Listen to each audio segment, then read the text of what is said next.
গাড়ির জ্বালা আর গরু জ্বালায় বাঁচলাম না, ইচ্ছা গেল এখন কোনো গরু বেঁচে পেলাম না। হ্যাঁ শালা ওই ধান শালা আমার কপালে থেকে গেছে, তাহলে এবার আউট খালি শালা পরে দেখি শেষ গরু রে তোরে বেঁচে পেলাম না, দুঃখ মনে কইছে দুঃখ সামনে দেবো নিজে তো চালান বালাই মারলাম, এবার দেখি ময়লা যাই তুই একটা মরা করে পাই কিনা করে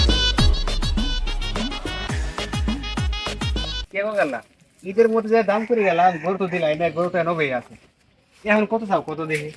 ঈদের আগে তো 1 লাখ টাকা হয়ে গেল, 1 লাখ 20 হয়ে গেল, বেঁচে পেলাম না। কি কি কি করছো তুমি কো? তো এখন কত চাও কত এই গরুটা কত? আমার বামু না আগে যা খুশি তাই 1 লাখ 20, এর বেশি একটা কম দাম না। কে গো তোমার গরু তো মরে গেছে পড়াই, এই দেখো দেখো ঠুঙ্গা 1000 6000 7000 চল। কি গো বাপু হাত পায়ে ব্যবহার করতেছে, কিছুই বুঝতেছি না। কি করছো কো খুলি কো তুমি? কে গো 80 বাংলা এখন হাত পা দে এখন কো 80? হ্যাঁ তুই ঈদের আগে কলা 1 লাখ 20 এখন 80 কয়ে আমার কাছে আইসো। মরা গরু আমি যে 80 কইছি এটা তো বেশি। 80 বলে বেশি রে, কি কই ওই? হ্যাঁ এখন আমার সামনে দাঁড়ায় আছে। এরে গেল্লা এলা নাড়ি তো আনতো দেই ভাই কি হইছে? কি পাইতাছো হ্যাঁ?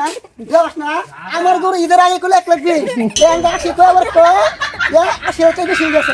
এর দত দাঁড়া রে